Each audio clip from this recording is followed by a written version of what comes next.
Hello everyone, today we talk about the history of medieval Portugal and more specifically of the Kingdom of Portugal established from the county in the 30s of the 12th century, ruled by the Portuguese House of Burgundy, up to the, let's say, what is conventionally at least thought as the beginning of the Portuguese Empire,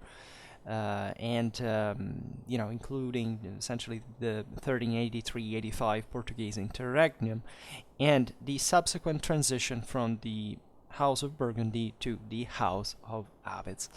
So it's roughly, less than 300 years.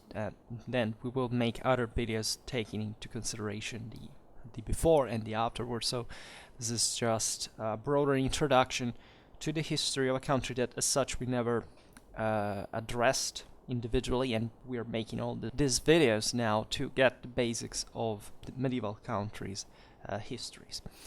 So let's say that towards the close of the 11th century, crusading knights came from every part of Europe to aid the kings of Leon, Castile and Aragon in fighting the Moors in the broader process of the Reconquista. We made videos of how this worked, and especially from France, neighboring the Iberian Peninsula, lots of adventurers came from, but sometimes also men of very noble blood, such as in the case of Henry of Burgundy, who was essentially a Capetian of the line of Burgundy, as a matter of fact, who came in the Iberian Peninsula, participating to the struggle, and in 1095 married Teresa of Leon. It was the legitimate daughter of the King Afonso VI of Leon and Castile. And the county of Portugal, the story which we will tell another time, but at this point it's the nucleus from which the kingdom, in fact, as we'll see now, was born and expanded, was included in Teresa's dowry, right? So it was granted fundamentally in this in fief, as a matter of fact, right?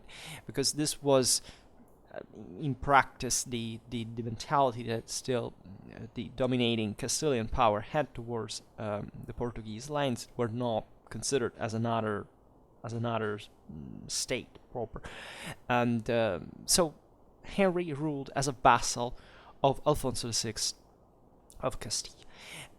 That gained politically and strategically from this, because in this way he managed to secure the Galician marches in the very northwest of the Iberian Peninsula, so just north of Portugal, from the any Muslim attack. Right. So by consolidating, this lordship of a very important knight and his retinues and clienteles in Portugal, he managed also through the dynastic tie, albeit with an illegitimate daughter, but still that was a big deal. We will see how between Castile and Portugal this went on for centuries.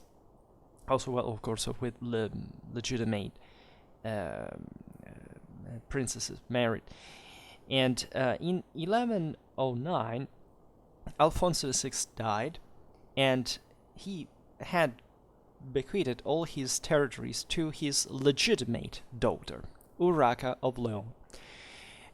So Count Henry at that point thought better to invade Leon, right, hoping to add it in one shot, right, to his own dominions at the expense of the Castilian dynasty.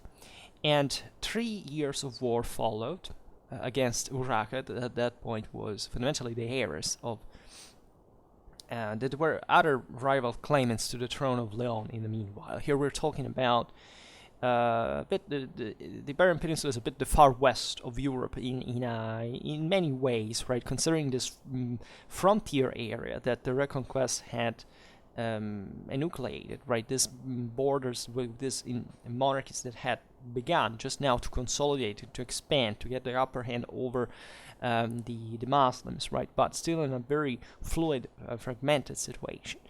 And Henry died in 1112, leaving his widow Teresa to govern Portugal north of the Mondego River, the Portuguese orography, the hydrography. It's all these valleys fundamentally go from east to west into the Atlantic, and that mark, in a sense, also if you look at the Reconquista stages from north to south, that they were often the line, border, at least the frontier, a very penetrable one, but still. And during the minority of her infant son, that in meanwhile was Henry's son who was to succeed him, Afonso Henriques, that was, as we will see, one of basically the key figure in medieval Portugal, ruling namely south of the Mondego River. So that there was a sort of carving of these two spaces to kind of parcel them, to safeguard them also from dynastic issues. Now, Teresa renewed the struggle against her half-sister and suzerain Urraca in 1116, 17, and again in 1120. Also in 1121, she was besieged, however, in turn in Lanhoso and captured. Now, there was a peace now negotiated by the two powerful archbishops, Diego Gelmírez and Burtino of Braga. They were actually rivals, right? But they were so powerful to be able to dictate terms at that point. In fact, the two prelates contended the title of primate of whole Hispania, right? But their antagonism wouldn't supersede their intelligence, and they realized that at this point a strengthening of Urraca's authority would have also had a negative impact on their own lordships and their own autonomy. So they decided to liberate Teresa and to make her continue holding the county of Portugal as a fief of Leon, because still that was the deal, institutionally speaking. So during the next 5 years, Teresa lavished wealth and titles upon her lover, Fernando Pérez de Traba, Count of Traba, in fact, and in the process estranging her son as well as the Archbishop of Braga and the nobles. So fundamentally, the Portuguese establishment in favor of this man, and naturally creating a lot of tension in the country. Meanwhile, her son Afonso Henriques, so this basically Afonso, son of Henry, thrived. He was born probably around 1109.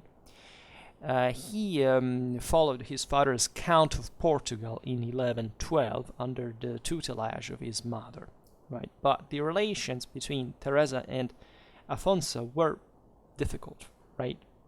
When he was already 11 years old, Afonso already had his own political ideas that differed greatly from the one of his mother's.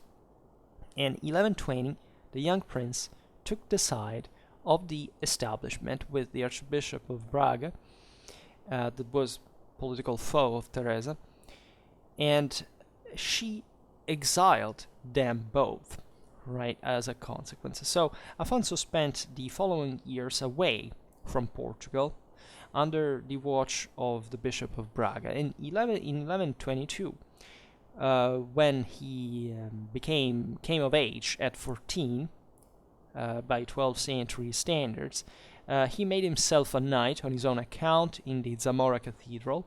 He raised an army and proceeded to take control of his lands back.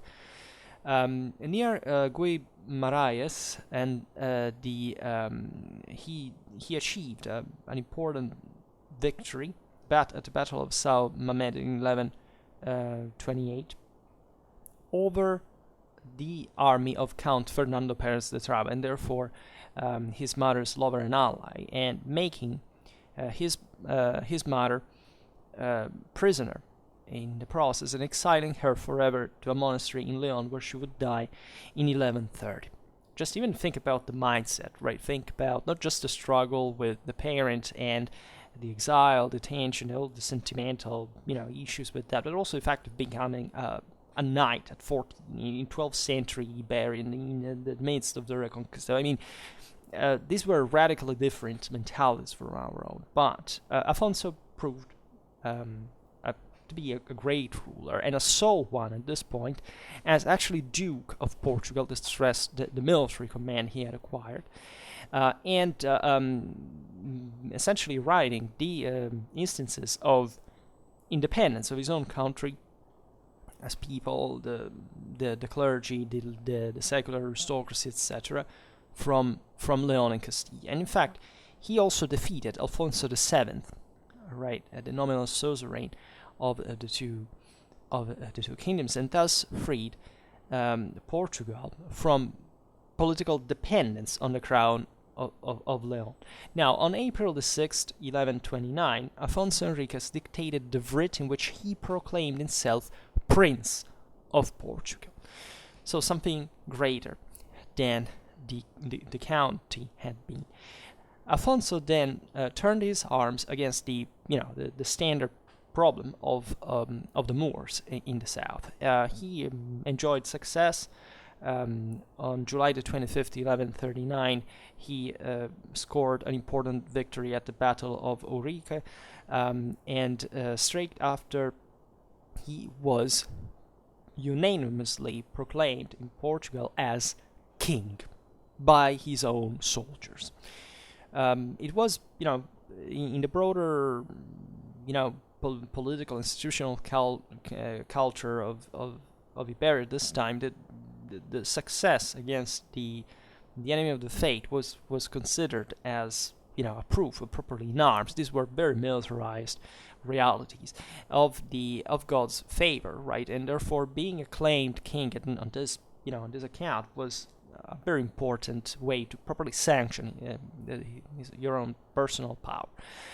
This meant that Portugal was, in theory, no longer a vassal of County of Leon from the Portuguese side, but an independent kingdom in its own right. Naturally, now we read it in function of how things went historically in the development of the modern country. But indeed, Afonso was a figure that made this, that managed to start the process would eventually secure definitely Portuguese independence, and that in a way or another was always threatened by the Spanish kingdoms, and even later on, and in the modern age, so that he eventually convened the first assembly of the Estates General at Lamego, and naturally there are legions. These are not very well documented realities, but he was given there the bishop from the crown from the Archbishop of Braga to confirm the independence. So all an institutionalization through the figures that had supported him, his clientele, and so on.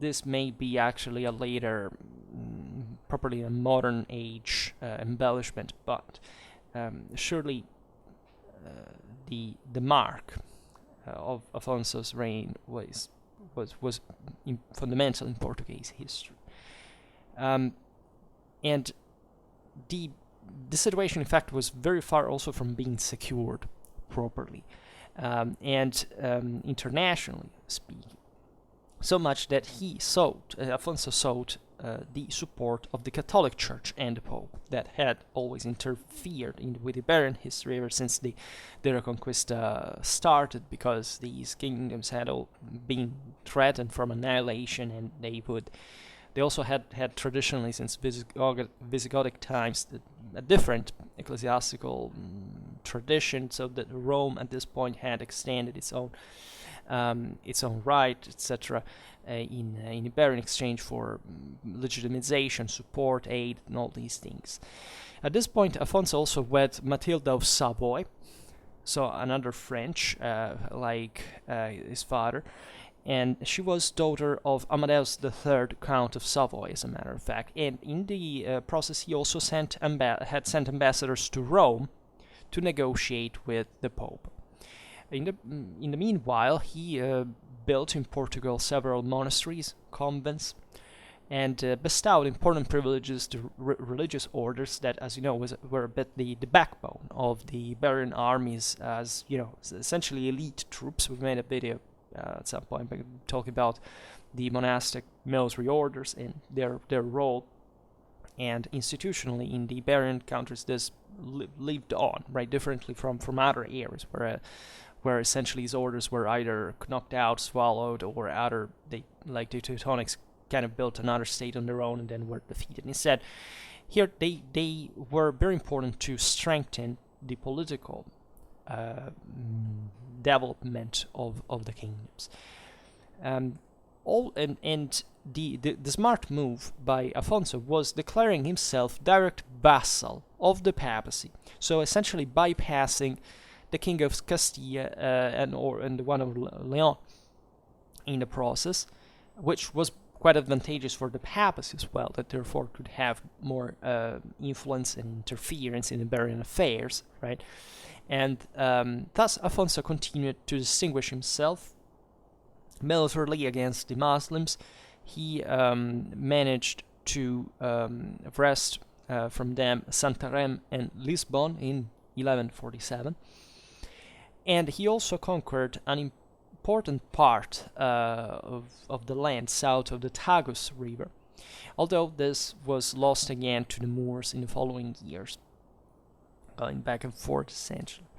But the important there was not much, securing up to the last land south, but just to have, let's say, a buffer, something, like a barrier where you could ravage, in between, but making it a war zone, but, making the other areas secure, more prosperous. This is a bit the history of Reconquista in a nutshell, that, as you know, also, properly in the midst of the Iberian Plateau, remained literally the local economy was also properly reshaped to pastoralism, because they were to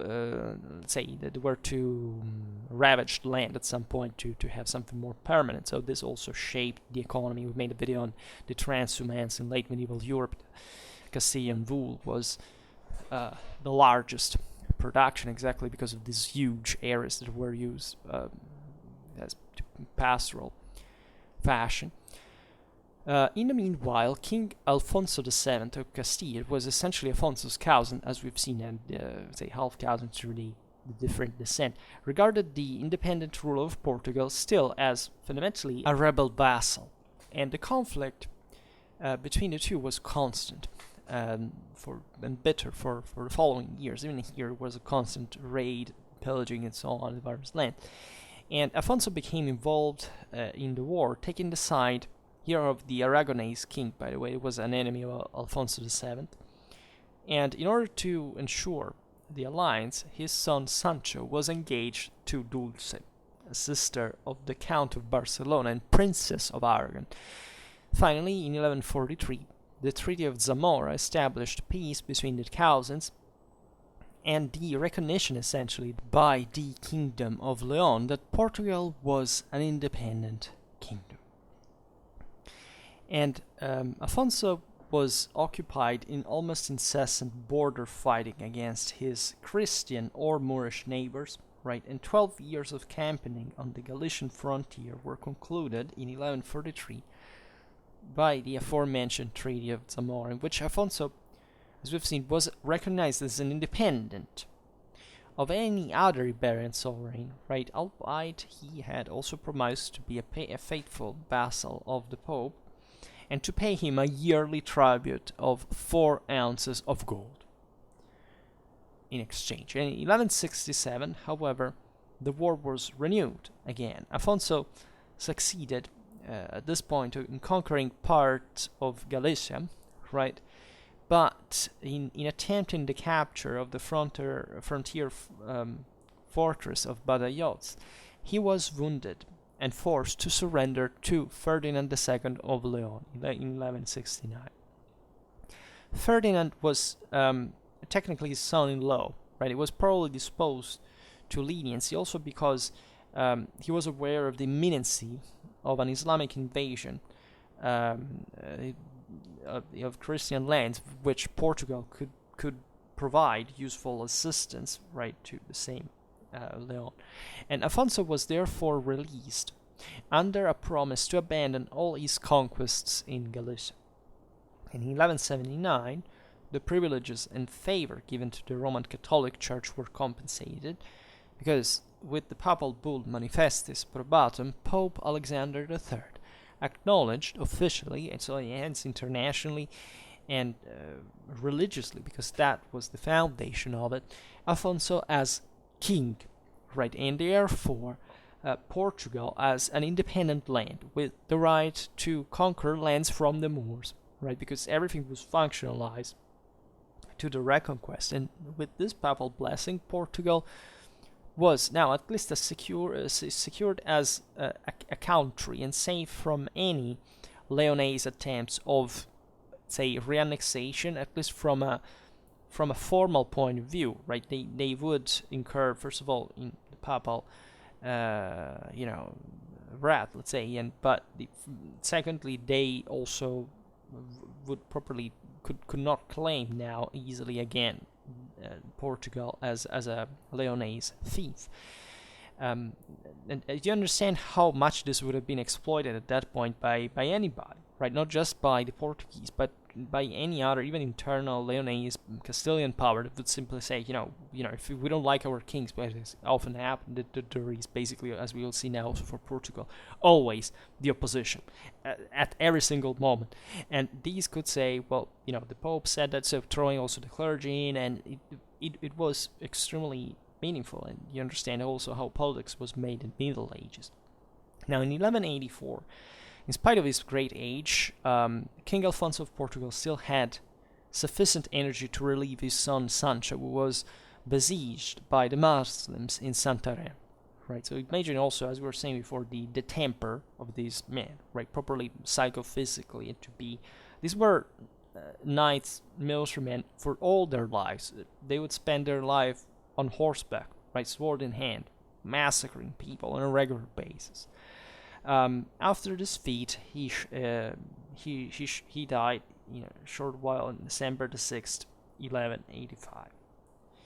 Now, Afonso, as we've seen, has had achieved a lot, properly from a strategical point of view, over the Moors. At the beginning of his reign, the religious fervor which had sustained the Almoravid dynasty was rapidly deteriorating. Right, at this point, fundamentally, the taifas had emerged as petty states, mostly on a city base. Right, also today's the southern part of Portugal at this point was all in the hands of the Muslims. That, however, as we have explained also in the videos about the Reconquista, were fundamentally, you couldn't really say the discriminant was in let's say, the more local you got and the religious divide, the less significant became from a political military point of view, because these taifas were often, even opposed to the central government of Andalusia. Right, they would essentially pursue their own independent policy, would ally with the Christians. Some of the greatest, think about Cid Campeador, right?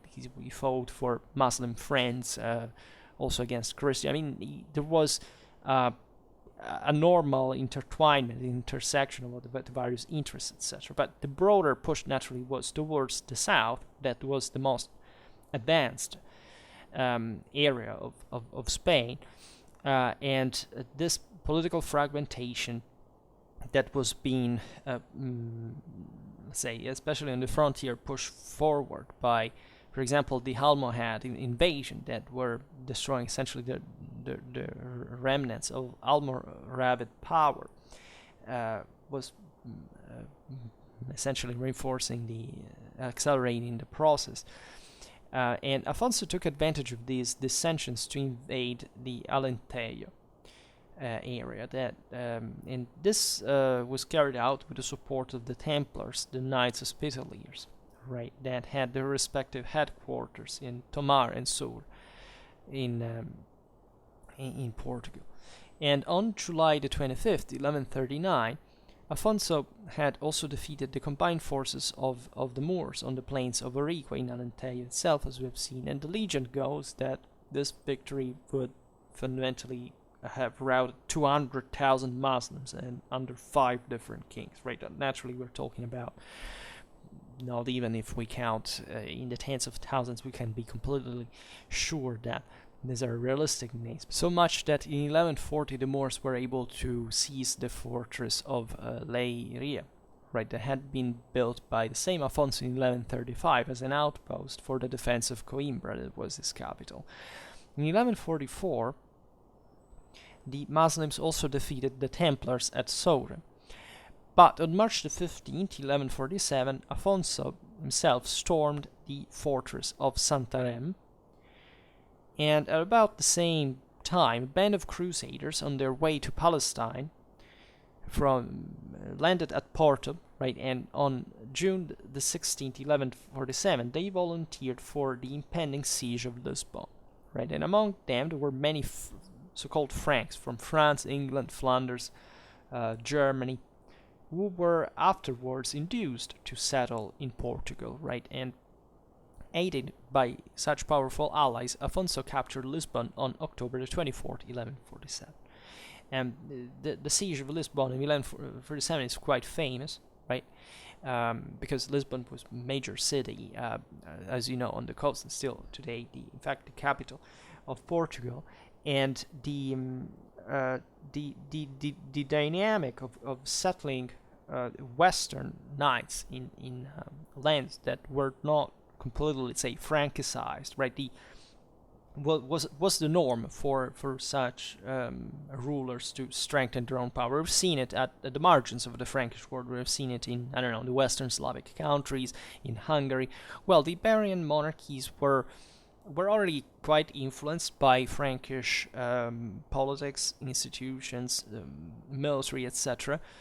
But especially for such an emergent power like Portugal, that was seeking to also establish, an independent rule, not just from the, from the surrounding powers, but also from the local nobility that naturally had its own prerogatives that wanted to be maintained. As such, settling these new foreign vassals that would arrive there, like they wouldn't have any other connection, but at this point, the personal one with the king was a way to reinforce the monarchy, right? And these were also good fighters. They were, at this point, the Frankish world was pouring out, as we know, lots of knights and participating to the broader expansion of Christendom, etc. In fact, the capture of Lisbon was the greatest military achievement in Afonso's reign, and also the Muslim garrisons of Palmela, Sintra, and Almada were soon taken. They capitulated themselves, and in 1158, Alater do Sal, one of the chief centers of Islamic trade, was also taken by storm. There's a lot of raiding of scorched earth, land strategies, all these, hit or run, the frontier warfare. That's what we were saying before, the far west, in this great Iberian plains, etc. And that would wear out the enemy gradually, and as we will see, this would have important also economical consequences on certain lands that were laid waste fundamentally. At this time, however, the Almohad Caliphate had, as we were saying before, triumphed in Africa first of all, and then invaded the Iberian Peninsula, so reinjecting this important amount of warlike elements from northwest Africa that were essentially seizing what had been the Almoravid domination in southern Spain, and this wave was able to check Portuguese reconquest for some time, albeit isolated bands of crusaders that here read knights / adventurers / brigands, etc., very often also without any control, would establish themselves in various cities of the Alentejo. This is fascinating because we find it elsewhere. Right here, there is not like a wholly politically or institutionally mediated process. These guys just arrived. If they found somebody that, like as we have seen with Afonso, that would also provide them, I don't know, for the loot, the conquest of new lands, etc., they would abide. They would be obedient enough. But they would, looking at this, say, permeable area, some of them would simply take the opportunity. Maybe there were no ones at this point. The knightly class was, it was still relatively open. They would simply seize and take whatever they found there. Right, like they found a city, they had a retinue of troops, they could storm it because the internal garrison was too weak. They would take that and entrench themselves in there, become lords of the land, right, and make it, because it was like life was so miserable at the time that there was no way to say, now I will come back home in France or wherever, and no, you had this big, it was like winning the lottery in a sense. Although they had to fight to slaughter their way through it, but that was also basically the only thing that they knew how to do. So, and doing it at best. So, and one of these, probably the most famous of these freelancers, let's say, was Gerald the Fearless, who is famous for in the land for the capture of Évora in 1165. And now, in 1171, Afonso also had concluded a 7 years truce with the Moors. And at this point, he was old and physically tired, right? And so he could not go campaigning again. So when actually war broke out fresh, as was normal, these were just armed truces, right?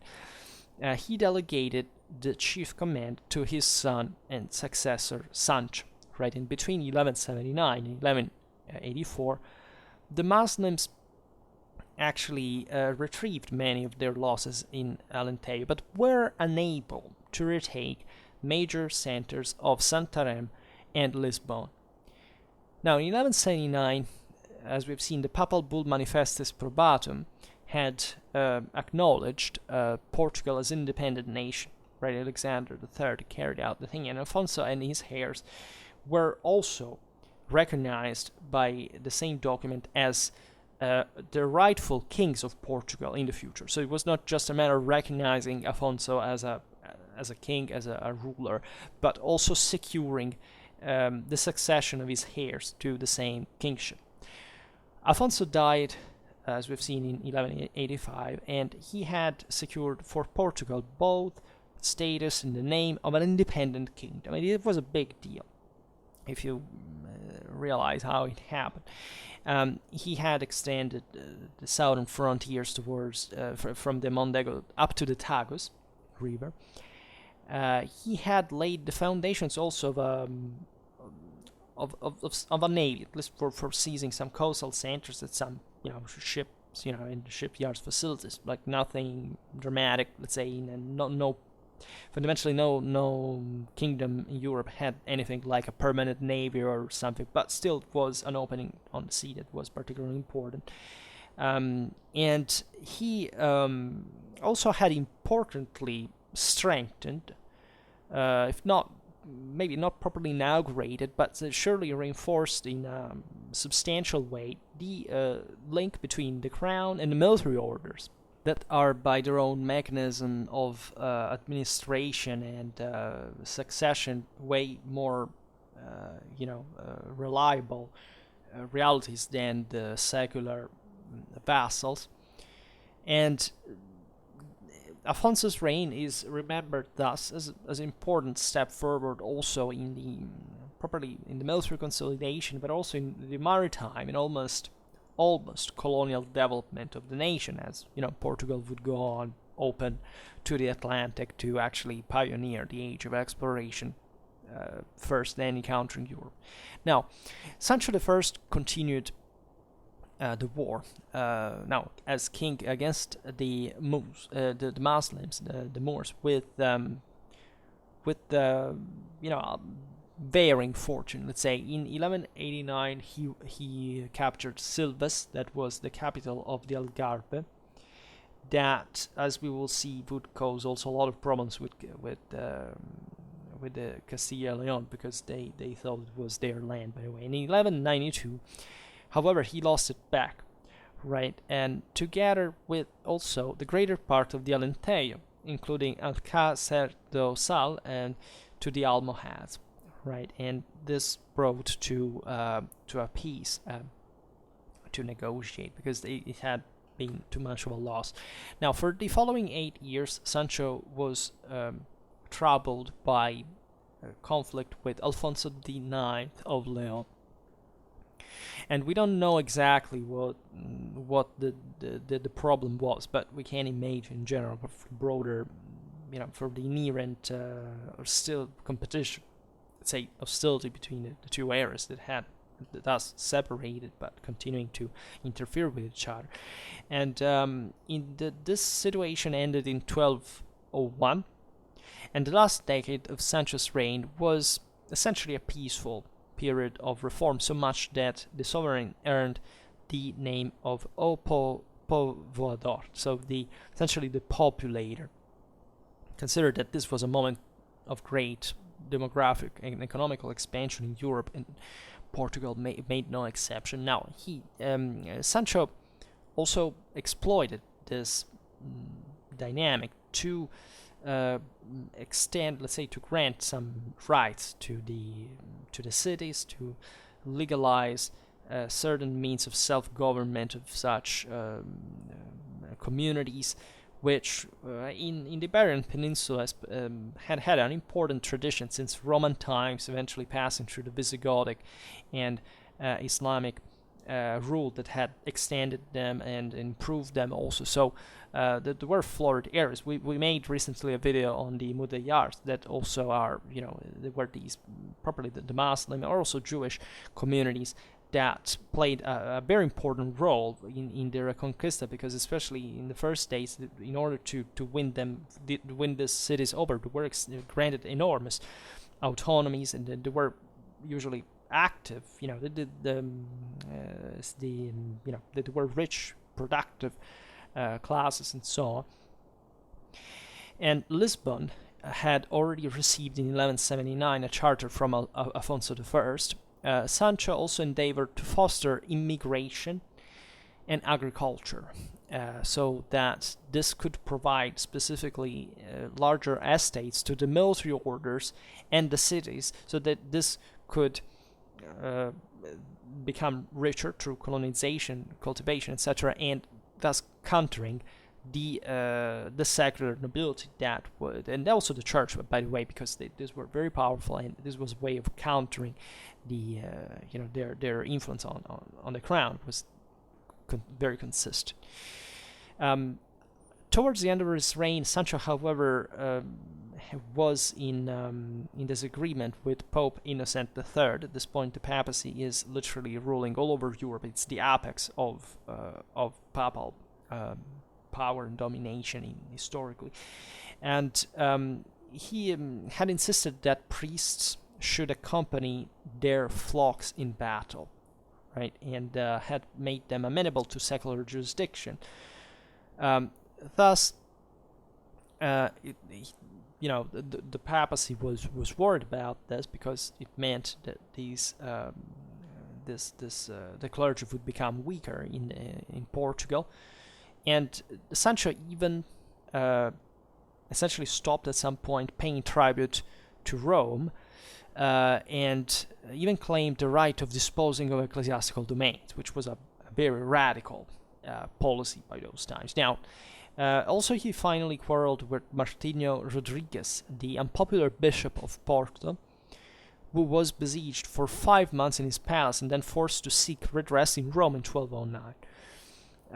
At this point, Sancho's health was deteriorating, papal pressure was overwhelming, so he made full submission in 1210, and after having bestowed large estates on his sons and daughters, retired to the Alcobaza monastery, where he died in March 1211. And think about this man, and think about the legacy they had to collect, right? His father had been probably very rigid, upstanding, glorious figure, right? And he had to live on his legacy and to secure further his father's creation. That was arguably the most important, the most difficult thing to do, as we have seen.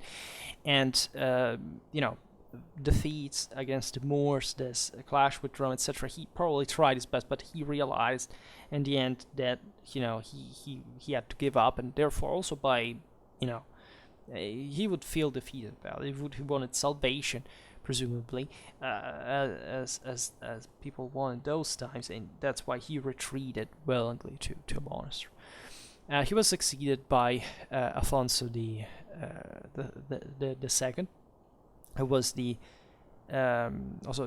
essentially the second but eldest surviving son of Sancho.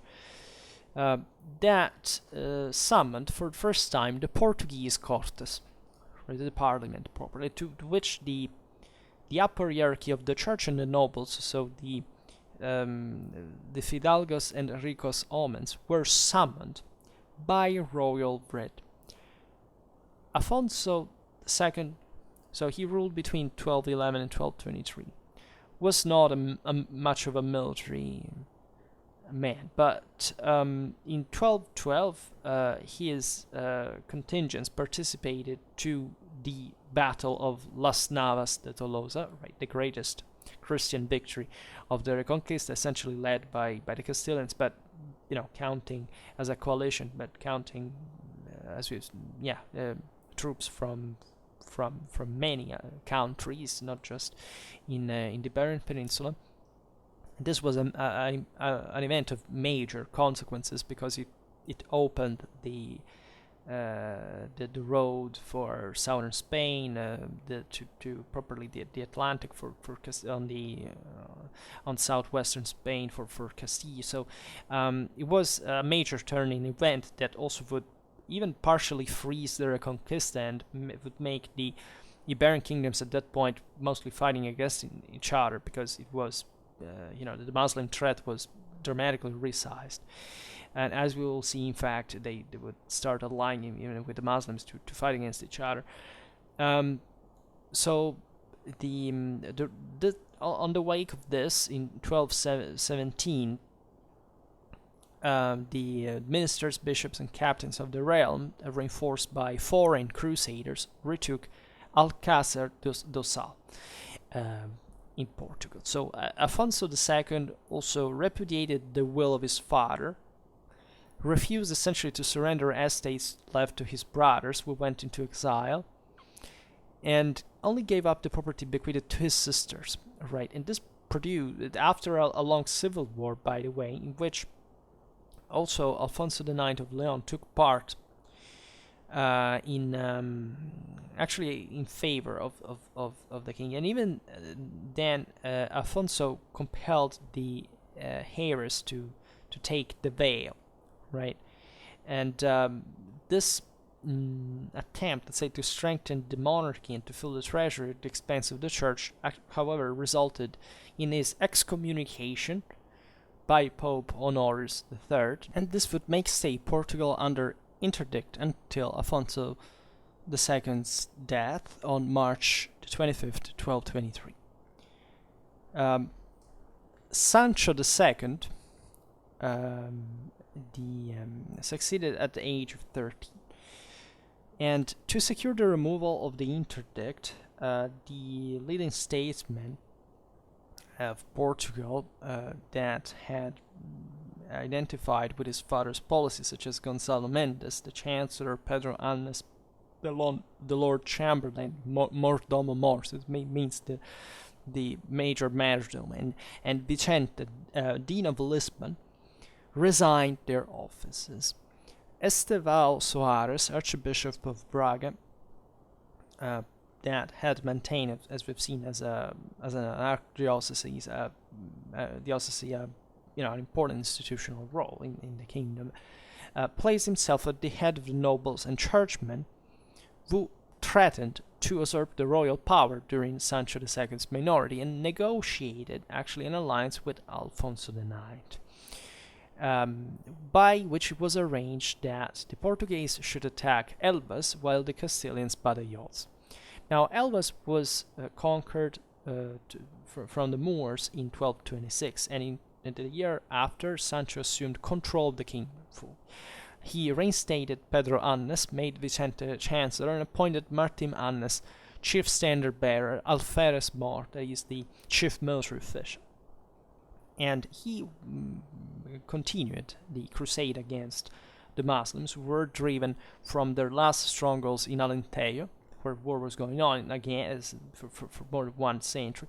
And in 1239-1244, after another dispute with Rome, between Rome and Portugal, which was once more ended by the imposition of an interdict and the submission of a Portuguese king, Sancho won many victories in the Algarve, right? However, his reign was fundamentally broken by a revolution in 1245 that essentially had as a pretext the king's marriage to a Castilian lady, Messia Lopez de Haro, that this union's legitimacy had been questioned by the major clergymen of Portugal, etc., because of the general.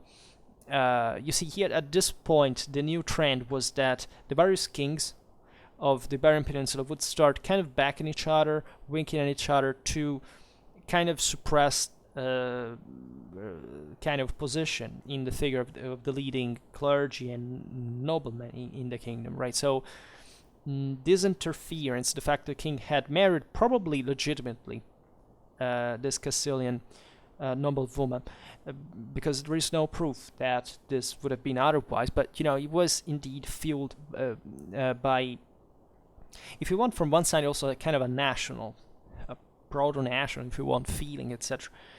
It was obviously an elite thing, but it was naturally a political move, and that, however, met with popular consensus. The bishops still resented the favor shown by Sancho to his father's anti-clerical ministers, for example. They took advantage of the unpopularity of the Castilians to organize the rebellion. And they found a leader in Sancho's brother, Afonso, that would become king as Afonso III, was Count of Boulogne because he had married Matilda, Countess of Boulogne. And you see here the Portuguese were always still connected with a foreign dynasty, with a foreign nobility as well. And the Pope issued at this point a bull of deposition in favor of Alfonso against Sancho. And the bull reached Lisbon in 1246, and the war went on for 2 years. But after this, Sancho was defeated and he retired to Toledo, so in Castile, where he died in January 1248. Afonso III's reign is important because he fundamentally abandoned the semi-ecclesiastical titles of visitor, visitador, or defender, curador of the realm, right? And he proclaimed himself king directly. And this is important because it was at this point not to be given for granted that Portugal would have evolved into a strong dynastic kingdom like Castile. We made videos about the political institutional evolution of the Iberian monarchies. In Aragon, things were very different. Still, the nobility and they would remain culturally till the end, till the full unification of Spain. Far in the second modern age, because it didn't really happen at the end of the Middle Ages. Were still separated kingdoms. There was an elective idea of power that the nobility of the church controlled fundamentally who had to be at the head of the kingdom, and it was therefore important for Portugal to have a king now that stressed in an autonomous way. He would essentially self-proclaim himself as a king. This was a very important direction Portugal took as a national monarchy and as towards the direction of a centralized government. And then the Algarve was fundamentally reconquered. Right, this was the last remaining stronghold of the Moors, fundamentally, in the area, and this however, brought, as we were saying before, the elimination of the Muslim threat, the conflict between the Christians increased. In fact, Castile had always regarded the Algarve as its own territory, and its king, Alfonso the Tenth, Afonso the Wise, a very important international figure at that point in the 13th century, claimed suzerainty over the land that the Portuguese had occupied. Now, there was a war, unsurprisingly following, that's how you solve matters, that was ended by Afonso III consenting to wed Beatriz de Guzman, that was an illegitimate daughter of Alfonso X, and essentially, to remember how it had happened with the Count of Portugal, to hold the Algarve as a fief of Castile, right, as a sort of dowry, and still nominally on behalf of the Castilians as a fief. Now, the celebration of the marriage, while Matilda, Countess of Boulogne and first wife of Afonso III, was still alive, entailed the imposition of an interdict upon the kingdom as well. So in 1254, Afonso III summoned Cortes to Leiria, which also the cities were represented, as well as the nobles and the clergy. And on this occasion, the country stood by the king and felt secure enough to refuse to submit to Rome again. And at the Cortes of Coimbra in 1261, he strengthened his position further by conciliating the representatives of the cities, who at that point were essentially denouncing the issues of a debased coinage. We'll see the economical situation in a while. And by recognizing that taxation could not be imposed without consent of the Cortes as well. Now, this is important because you understand that the Cortes had been summoned in a condition of, pressure, internationally speaking. So this also provided for the strengthening of the monarchic figure from one side, but also of the rise of the parliament, as it was normal, like in the major European kingdoms. And the clergy naturally suffered more than the laity under the prolonged interdict, and this also went in favor of lay rule in general of the monarchy. And in 1262, Pope Urban IV essentially legalized the disputed marriage and legitimized Dinis, that would be the future king, Dinis, that was Afonso's eldest son. And therefore the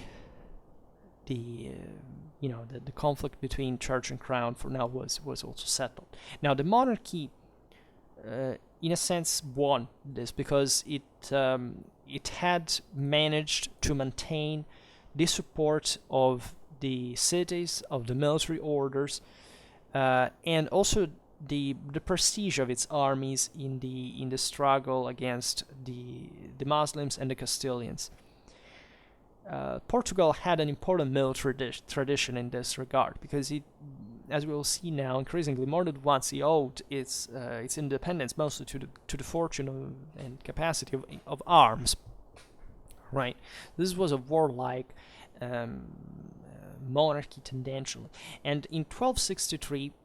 Alfonso X of Castile also, for these reasons, renounced to the suzerainty over properly the kingdom of the Algarve.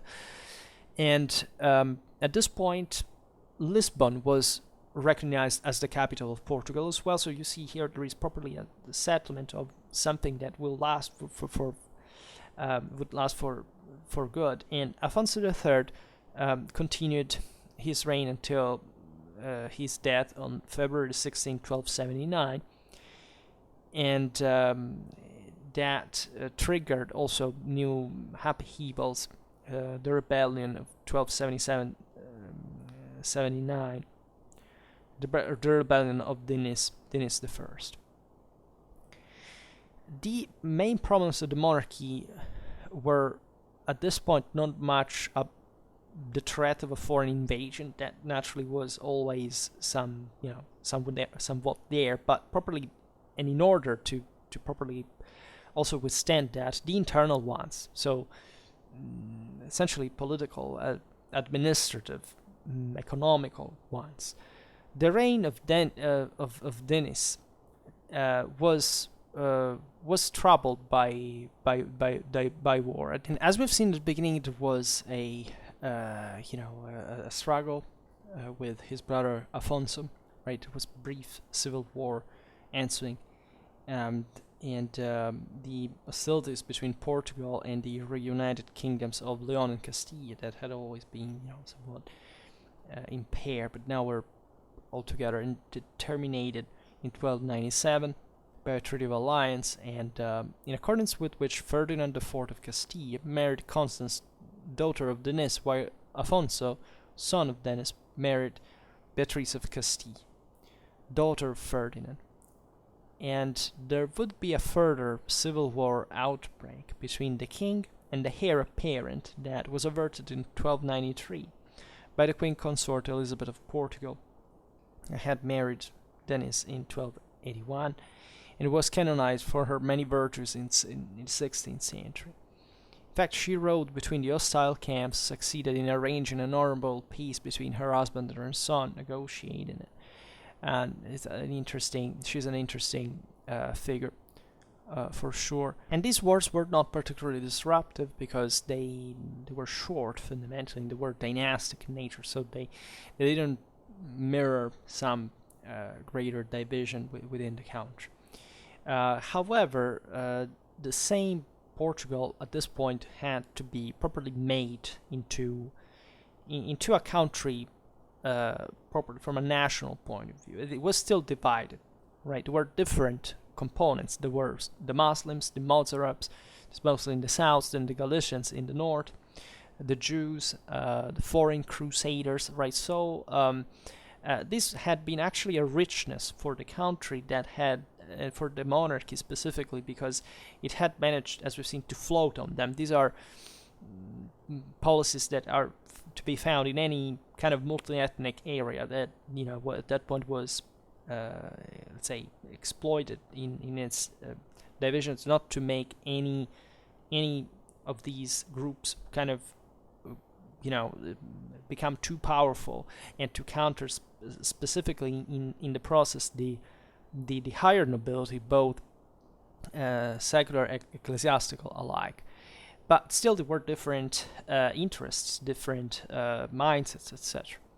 So Dinis worked consistently to bring the country together in a deeper sense. He started building, first of all, numerous castles that, at this point, were becoming properly the reflection of the power of a centralized monarchy. He also created new towns. Right, the economy was still expanding by a certain degree, and granting privileges to cities and other communities in the process. Then he moved the northern Portuguese in a settlement process in the south, in some parts of the interior, and this had already been done by his predecessors. I mean, the Reconquista did occur through such, immigration towards the south to control the most strategic strongholds, etc., to properly garrison them, militarily speaking, etc. And this went in parallel with a broader, colonization properly of uncultivated land, etc. So this expanded also agricultural output. This was important because economy was not so easy to manage, at least. Back in the day, the Alentejo had been a rich area. The Muslims had made of it the granary of Portugal, right? But all the wars that had been fought there had fundamentally undone most of the work. In fact, there were large tracts of land that were now barren and depopulated, right? And also the country needed properly a more dirigistic monarchic intervention in trade, in commerce, and education as well. That up to this point had just been fundamentally subordinated to the struggle for national survival, right? also, Portugal didn't quite have a updated administration, but that was complicated by the authority of the various feudal and ecclesiastical courts in a very, disorderly manner for a more rational and unitary direction. And the same crown, at the end of the day, like any medieval power at this point, was secured on average, but fundamentally it was still unstable by nature. So Dinis initiated some reforms, for which he mostly earned the title of Rei Lavrador, means farmer king, importing new methods of cultivation, founding agricultural schools, because together European agriculture was improving in quality, etc. There was new knowledge from other lands. These were imported successfully. Also, maritime trade was encouraged, and Portugal found a commercial partner that would become, in fact, an important political one in England, right? That signed a treaty in 1294 with. Also, the Portuguese formed the nucleus of a properly royal navy in 1317 that was actually essentially an Italian fleet, as the Genoese now had after and the Christian conquest of Seville had, and also the struggles with Aragon had opened, let's say, the Atlantic route, had that would in fact fuel the same Portuguese explorations. The Royal Navy was under the command of a Genoese admiral named Emanuele Pessanha, in Portuguese Manuel Pessanha. And in 1290,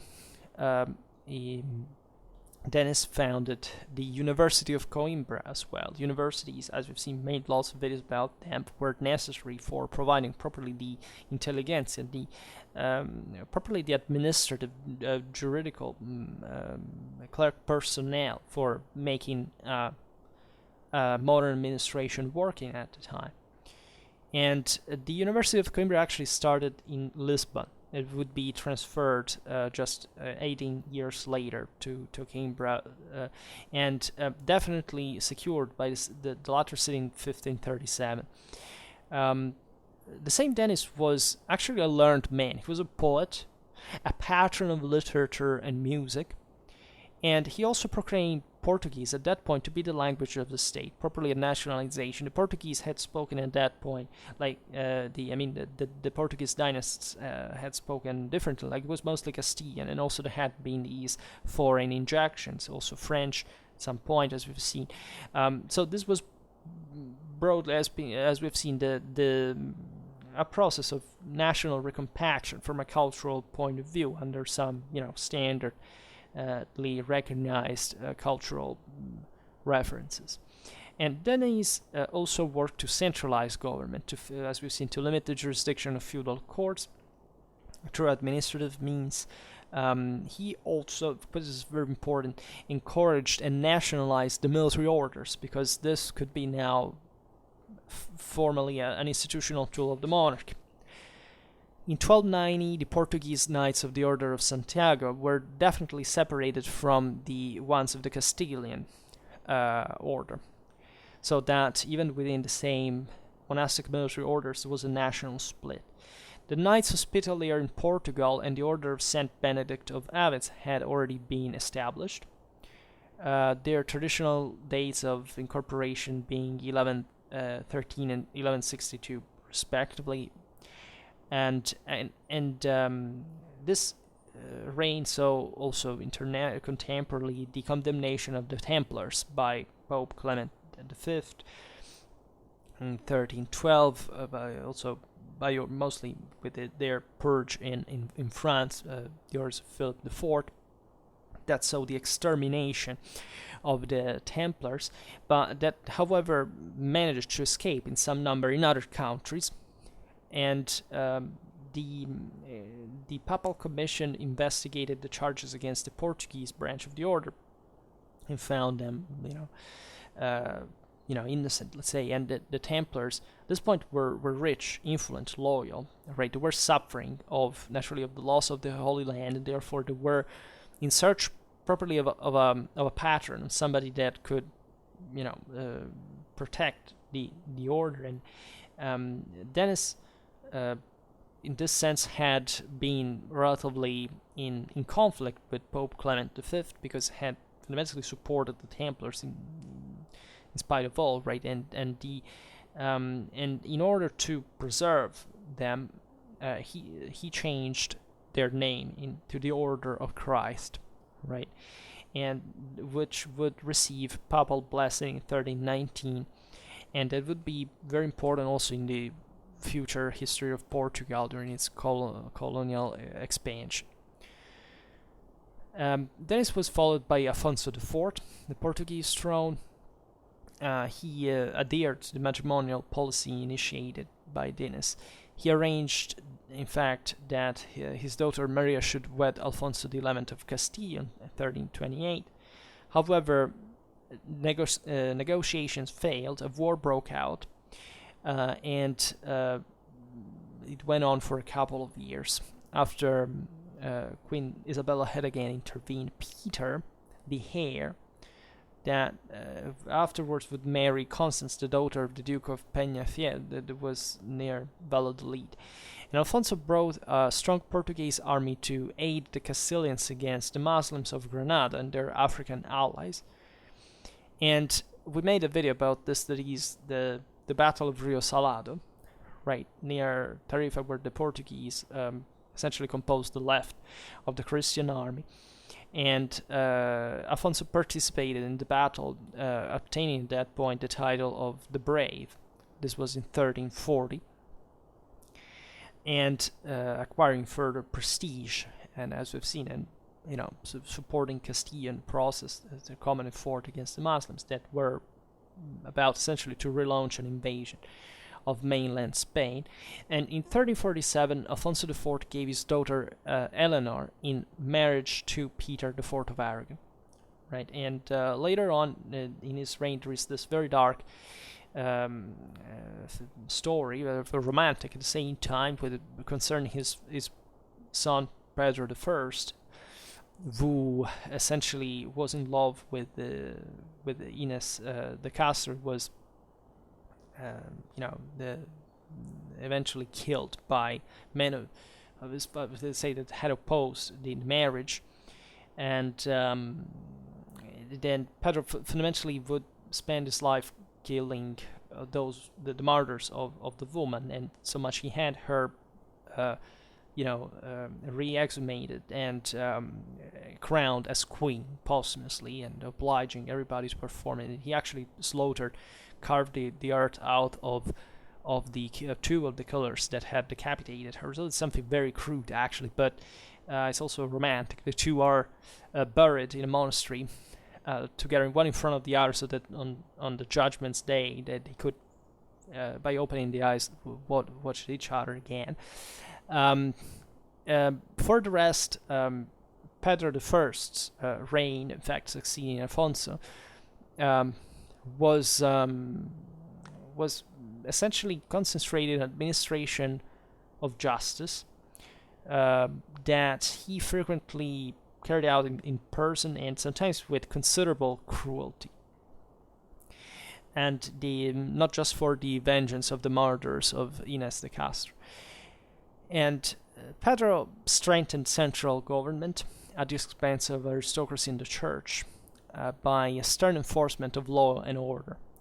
So that was an energetic work. In 1361, at the Cortes of Elvas, it was enacted that the privileges of the clergy should only be deemed valid insofar as they did not conflict with the royal prerogative.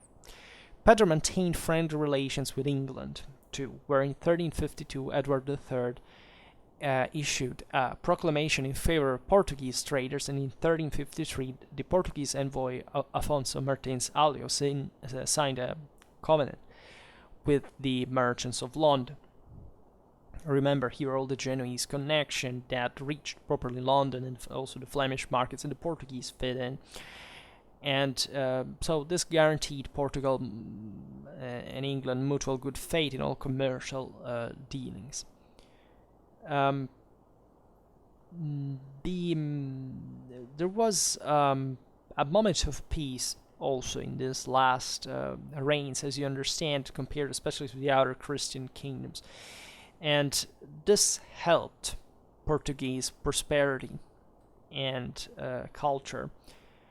Let's say, this favored also the process of centralization, as we've seen, and the same monarchies had, as we were saying before, backed each other to stem the influence of the nobility and the clergy in their own respective countries. And during the following reign, however, of Ferdinand I, 1367-1383, and under the regency of Leonora, as we will see, the ruling dynasty ceased to represent, however, the national will. The Portuguese people made an end of the dynasty and chose its own ruler. So the thing went something like this. Ferdinand I of Portugal claimed the thrones of Leon and Castile, because these had been left vacant by the death of Peter of Castile in 1369, and he was basing this claim on the dynastic base that his grandmother Beatrice in 1367-1385 belonged to the legitimate Castilian line. And the Castilians refused to accept the Portuguese king, right? And they actually accepted the half brother of the previous king, Henry II, who began to rule, right? And in the process, Portugal had allied itself with the Muslims and the Aragonese. And in 1371, Pope Gregory XI intervened and obliged Ferdinand to renounce to his claim on Castile and Leon, and to marry Eleanor, who was the daughter of Henry and II of Castile, and had secured at that point, his throne. Ferdinand, however, had a preference for his Portuguese mistress, Leonor Teles de Menezes, whom he eventually married. So this was naturally a big deal internationally, diplomatically, because fundamentally he had, put aside the Castilian princes, and Henry, at that point of Castile, invaded Portugal, besieging Lisbon. It was a big deal. Ferdinand appealed at this point to John of Gaunt, who, on behalf of his wife and Infanta Constance of Castile, also had claimed the throne of Castile. Constance was the daughter of Peter of Castile. So, okay. As a consequence, John of Gaunt was, was the third of the 5 sons of King Edward III, who survived adulthood. So we're talking about big shot, let's say. And Portugal and England practically were allied at this point, and albeit Ferdinand made peace with Castile in 1374, he renewed further his claim on the Castilian throne in 1380. After the death of Henry of Castile, he also sent João Fernandes Andeiro, who was the Count of Oran, to secure English aid internationally. And in 1381, Richard II of England sent a powerful force to Lisbon, betrothed his cousin Prince Edward to Beatrice, that was Ferdinand's only child, who also had been recognized as heiress to the throne by the Portuguese Cortes at Leiria in 1376. In 1383, King Ferdinand made peace with King John I of Castile at Salvaterra. This brought to the English retaliation, because basically the English allies were left alone in the process, and they ravaged part of Portugal. But by the Treaty of Salvaterra, it was agreed that Beatrice should marry John I, right? And 6 months later, Ferdinand died, and as a consequence, by the terms of the treaty, Leonora became regent under the eldest son of John I, and Beatrice should be of age.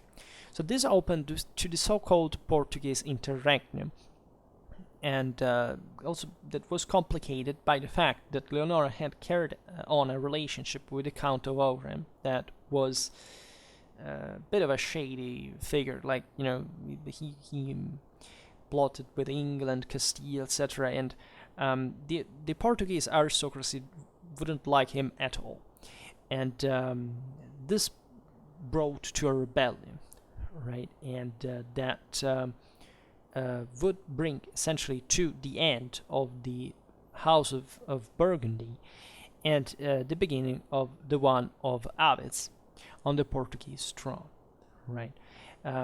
As fundamentally the John, the Grand Master Knights of Aviz, and the legitimate son of Pedro de Severe, was chosen as leader by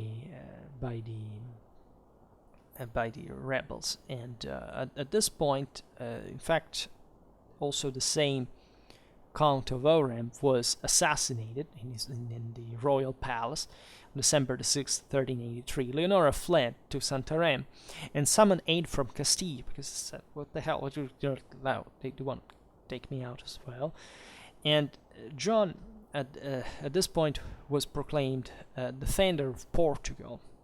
And in 1384, the Castilian army invaded Portugal, attacked Lisbon, but there was this harsh Portuguese resistance, and after 5 months of siege, an outbreak of plague compelled the Castilians to raise the siege. At this point, John I of Castile even discovered that the same Leonora had plotted to poison him, and therefore imprisoned her in a convent at Tordesillas, where she died in 1386. Also in 1384, Nuno Alvares Pereira, that would be the future Constable of Portugal, defeated the Castilians at the Battle of Toledos, that brought an end to the Castilian punitive expedition organized by John I. Now, on April the 16th, 1385, João das Regras showed, it was an important jurist, showed at the Portuguese Cortes assembled in Coimbra that they could lawfully choose John of Aviz as their new king. So John, or João, Portuguese, was then elected king of Portugal. The Cortes of Coimbra, aside from the dynastic change, right, also marked an important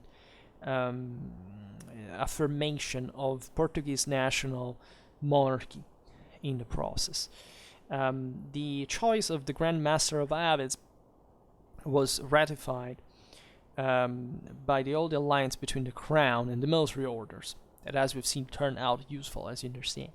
And John's election by the Cortes not only ratified also the alliance between the monarchy and the commons, but also included nobility and the church as well. As we've seen, Ferdinand had been essentially the last legitimate descendant of Count Henry of Burgundy in male line. With John I began the rule of the House of Aviz instead, that would last. And the most urgent matter, which confronted the king of a group of statesmen led by João das Regras, and the constable who inspired this policy, was the menace of Castilian aggression at that point. Because John of Castile marched again into Portugal with a large army in 1385, but on August the 4th, the much outnumbered Portuguese, aided by 500 English archers, utterly defeated the Castilians and their French allies at the Battle of Aljubarrota. That is arguably the most important battle in medieval Portuguese history.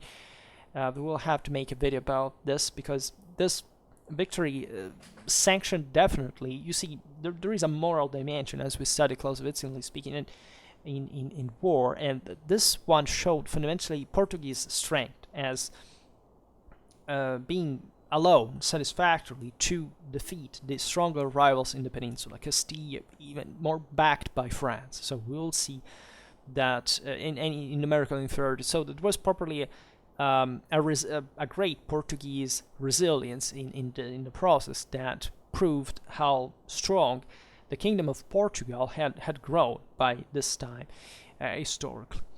In October of the same year, the Portuguese constable invaded Castile herself and scored another victory at Valverde. And early in 1386, John of Gaunt and 5,000 English reinforcements arrived to aid John I of Portugal in spite of the previous attritions with the Portuguese we've seen before, but because this all was intertwined essentially with the 100 Years' War. Now we don't have time to digress, but as you understand here, the English were back in Portugal, and in the English and in the French Castile, and there were also dynastic problems, complicated, I think. But aside from this, the Portuguese and the English launched another, say, counter invasion of Castile. However, this campaign was aborted, and it was, however, finally concluded by the Treaty of Windsor on May the 9th, 1386, an alliance between Portugal and England that essentially confirmed the previous alliance and extended it further. And this treaty would be renewed and also under the following, English kings with Portugal, and the Castilians at this point were kind of frozen, right? There was an attempt by Dinis, that was the eldest son of Inés de Castro, right? The one actually in front of which, as a child, still, he saw his mother being decapitated in front of his eyes, right? And he was, in that sense, the morally the heir of the House of Burgundy, right? In fact, he claimed the Portuguese throne and invaded Portugal in 1398, but his troops were easily crushed because his father, Pedro, had fundamentally claimed that not only had made Inés queen post-mortem, but also had stated that they had been married previously. So there was this, from their descendants, in this situation, complicated by the war with Castile, an attempt to retake the throne from the nominal Burgundian dynasty. A treaty, however, was arranged in 1387 and renewed at intervals until peace was concluded with the Treaty of Ayllón that was signed between the Kingdom of Portugal and the Crown of Castile in Castile. This Ayllón in Castile in 1411, and John I of Portugal pursued, also an interesting foreign policy in all this. He also reformed administration internally, boosted agriculture, commerce, and secured the loyalty of the nobles by grants of land and privileges so extensive that towards the end of the reign many nobles exercised their full feudal rights, becoming de facto independent princes. But this was necessary because at least they could be co-opted, ruling large areas of the country and being framed institutionally in a way that could serve the crown. He strengthened further the close friendship between Portugal and England, as much as, essentially as a deterrent for ensuring the peace with Castile. In 1387, he also married Philippa of Lancaster, daughter of John of Gaunt, and Richard II sent troops to aid the expulsion of Dinis, as we were saying before, the attempted coup, and Henry IV, Henry V, and Henry VI of England would eventually ratify the Treaty of Windsor further. Right, Henry IV made his ally a Knight of the Garter in 1400. So at this point, with the 15th century, and especially with 1415, which essentially saw the Portuguese king and three princes army and fleet capturing the town of Ceuta, right? And, establishing the first Portuguese outpost on mainland Africa, thus as the beginning of the Portuguese Empire historiographically. So the Cortes of Coimbra, the battle, so with the election of John I of Aviz, the Battle of Barota, so the Portuguese victory against Castile in a definitive sense, and the Treaty of Windsor, the strengthening properly of the alliance between England and Portugal, are the considered as the three final stages of the consolidation of the Portuguese kingdom. And let's say Portugal wouldn't have a chance to expand realistically into Spain more than, albeit risking enormously. And so the country, also now much better governed and regulated and consolidated, would open to oversee expansion, also because of the improvement in nautical science, technology, the availability of fleets, as we've seen, the money to spend to hire them, right? And the capture of Ceuta in Morocco is, as we were saying, the turning point in this.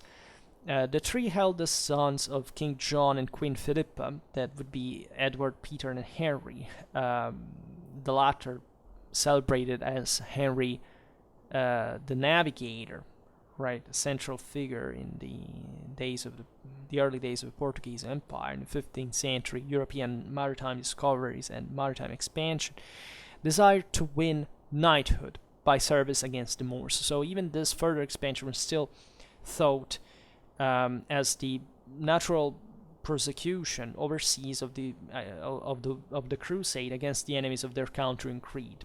The same was, in a way, the true motivation for Columbus' voyage, among the others. But formally, the Iberian monarchies had been developed in a quite specific mindset that was all about the Reconquista. The Reconquista properly is the frame within which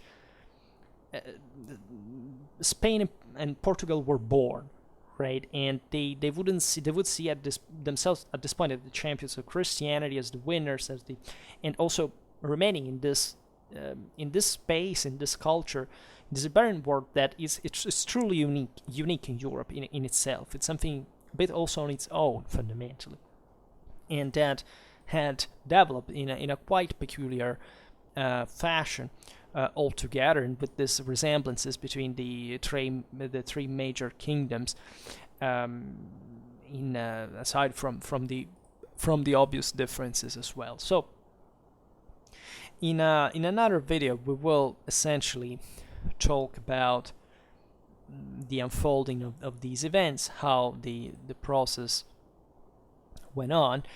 And for now, however, we stop it here. I just hope that you enjoyed this video. If you did, please share it. Otherwise, leave a like or subscribe to my channel if you're interested in my upcoming content. And for now, I thank you heartily for listening to me. I wish you a nice time and see you next time. Bye.